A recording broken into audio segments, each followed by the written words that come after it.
अब अगले मंत्र में ईश्वर और सभा के अध्यक्ष के गुणों का उपदेश किया है। भावार्थ, जो मनुष्य पर ब्रह्म से भिन्न किसी वस्तु की उपासना नहीं करते और उससे उपदिष्ट वेद प्रतिपादित मत से भिन्न मत नहीं मानते, वे ही यहाँ पूज्य होते हैं। फिर वह कैसा हो, इस विषय का उपदेश अगले मंत्र में किया है। भावार्थ, मनुष्यों को योग्य है कि ईश्वर के अनंत वीर्य का आश्रय करके सब कामनाओं की सिद्धि व पृथ्वी के राज्य की प्राप्ति करके निरंतर सुखी रहें। फिर ईश्वर का उपासक कैसा हो, इस विषय का उपदेश अगले मंत्र में किया है। भावार्थ, इस मंत्र में वाचक् लुप्तोपमा अलंकार है। मनुष्यों को योग्य है कि जो शत्रुओं के छेदन, प्रजा के पालन में तत्पर, बल और विद्या से युक्त है, उसी को सभा आदि का रक्षक, अधिष्ठाता, स्वामी बनावे।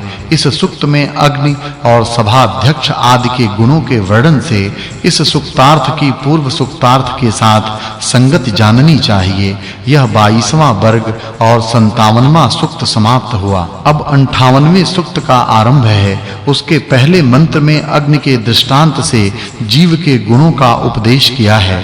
भावार्थ, हे मनुष्यों, तुम अनादि अर्थात उत्पत्ति रहित, सत्य स्वरूप, ज्ञानमय, आनंद स्वरूप, सर्वशक्तिमान, स्वप्रकाश, सबका धारक और सब विश्व के उत्पादक, देश काल और वस्तुओं के परिच्छेद से रहित और सर्वत्र व्यापक परमेश्वर में नित्य व्याप्य व्यापक संबंध से जो अनादि नित्य चेतन, अल्प, एक देशस्थ और अल्पज्ञ है, वही जीव है, ऐसा निश्चित जानो। फिर वह कैसा है, यह विषय अगले मंत्रों में कहा है। भावार्थ, इस मंत्र में वाचक् लुप्तोपमा अलंकार है। जो पूर्ण ईश्वर से धारण किया हुआ, आकाशादि तत्वों में प्रयत्न करता, सब बुद्धि आदि का प्रकाशक, ईश्वर के न्याय नियम से अपने किए शुभाशुभ कर्म के सुख दुख स्वरूप फल को भोगता है, सो इस शरीर में स्वतंत्र कर्ता भोक्ता जीव है, ऐसा सब मनुष्य जाने। भावार्थ, इस मंत्र में उपमा अलंकार है। जो पृथ्वी में प्राण के साथ चेष्टा, मन के अनुकूल रथ के समान शरीर के साथ क्रीड़ा, श्रेष्ठ वस्तु और सुख की इच्छा करते हैं, वे ही जीव हैं, ऐसा सब लोग जाने। भावार्थ, सब मनुष्यों को ईश्वर उपदेश करता है कि जैसा मैंने जीव के स्वभाव का उपदेश किया है, वही तुम्हारा स्वरूप है, यह निश्चित जानो।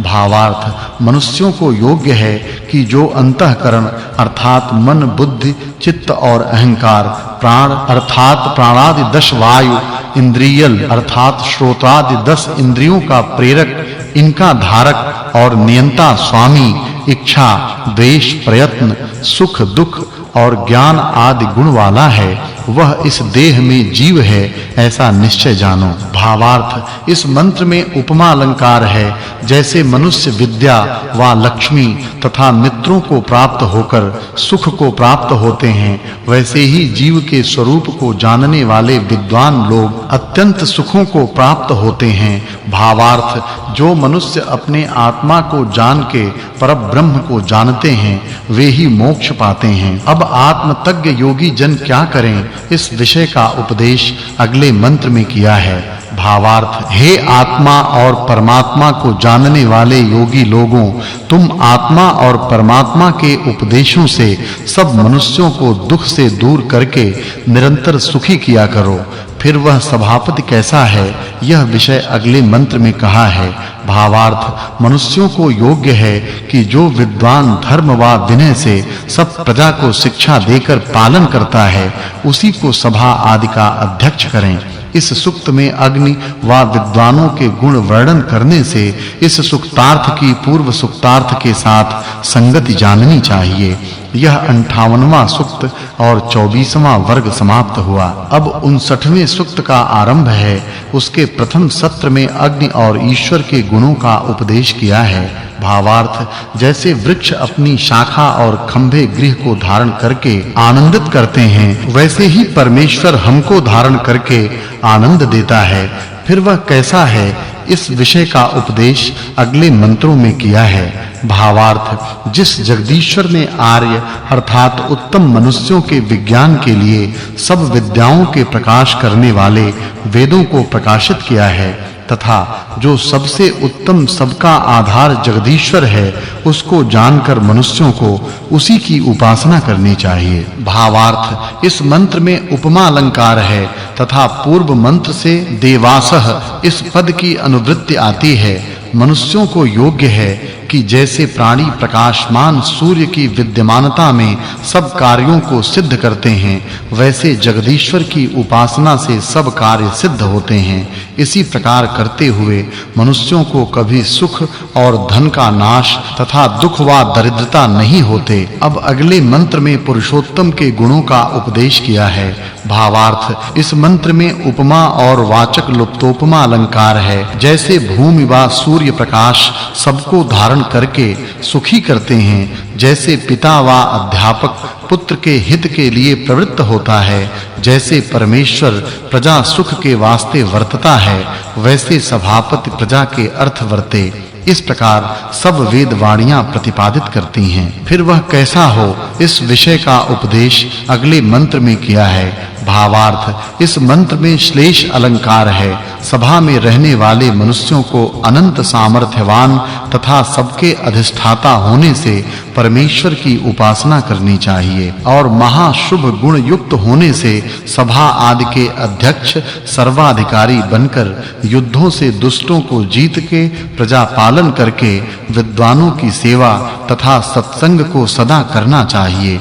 फिर वह कैसा है इस विषय का उपदेश अगले मंत्र में किया है। भावार्थ इस मंत्र में वाचक् लुप्तोपमा अलंकार है। जिसकी महिमा को सब संसार प्रकाशित करता है, वही अनंत शक्तिमान परमेश्वर सबकी उपासना के योग्य हैं। अब अगले मंत्र में ईश्वर के गुणों का उपदेश किया है। भावार्थ जो असंख्यात पदार्थों में असंख्यात क्रियाओं का हेतु विद्युत के समान ईश्वर है, वही सब जगत को धारण करता है। जो मनुष्य उसकी विद्या को जानता है, वह सदा महिमा को प्राप्त होता है। इस सुक्त में वैश्वानर शब्दार्थ वर्णन से इसके अर्थ की पूर्व सुक्तार्थ के साथ संगति जाननी चाहिए।